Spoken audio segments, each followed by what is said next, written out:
Hallo und willkommen in meiner Schmiede.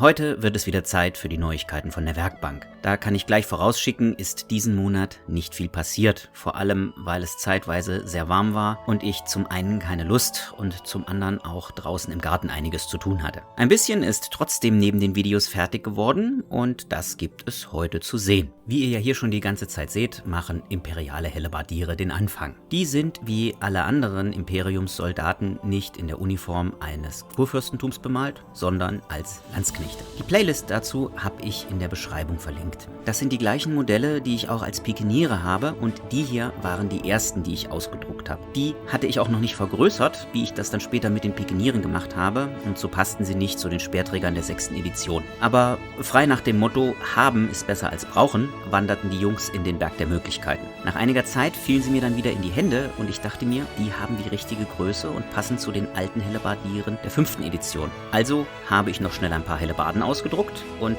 damit sind die Jungs dann hier gelandet. Weiter geht es mit dem bisher wahrscheinlich einsamsten Ork, den ich angemalt habe, denn das ist der einzige Ork, der diesen Monat Farbe bekommen hat. Der ist von Warlord Games und von der Box sind jetzt noch 4 oder 5 Modelle übrig. Der Kopf stammt von den Frostgrave-Dämonen, weil die Orkköpfe für ein anderes Projekt gebraucht werden. Der Schild ist von Victrix und der Speer von Fireforge. Also wieder ein Speerträger mehr für Sauron und einer weniger für mich zum Anmalen. Im Augenblick muss ich auch zugeben, habe ich keine große Lust an den Orks weiterzumachen. Aus dem Grund habe ich mir mit dem hier auch sehr wenig Arbeit gemacht. Er war wie so viele Sachen einfach auf dem Tisch und musste fertig werden. Frei nach dem Motto, unser Schlachtfeld soll schöner werden, geht's jetzt weiter.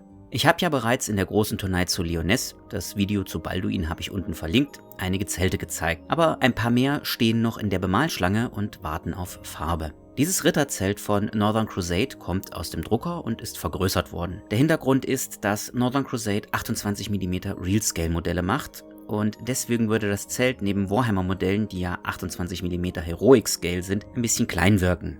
Für 28 mm ist es so ein großes bis sehr großes Zelt und im 28 mm Heroic ein ganz normales Zelt. Die Zeltstange in der Mitte ist übrigens ein Zahnstocher, weil in den Druckdateien keine Zeltstange enthalten ist. Für den Zahnstocher habe ich ein Ansatzloch gebohrt und ihn dann mit ordentlich Leim festgeklebt. So sieht es dann nicht ganz so merkwürdig aus, wenn man in das Zelt hineinsieht. Der Abschluss für diesen Monat hat ebenfalls mit Schlachtfeldverschönerung zu tun. Von meinem Mauerbauvideo hatte ich noch einige Steinmauern übrig und die sind jetzt fertig geworden. Es war aber nur noch die Bemalung zu machen und ich habe keine Steine mehr aufkleben müssen.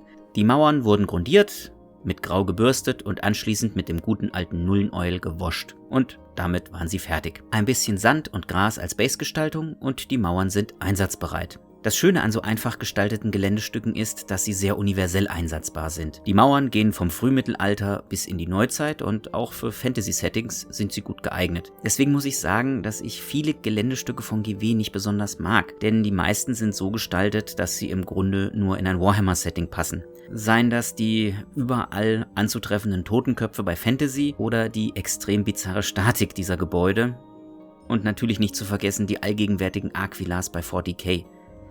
Das sind alles schöne Geländestücke, fallen aber außerhalb von Warhammer meistens dann doch immer sehr auf. Deswegen sind mir möglichst neutrale Geländestücke am liebsten, denn die lassen sich sehr breit gefächert einsetzen.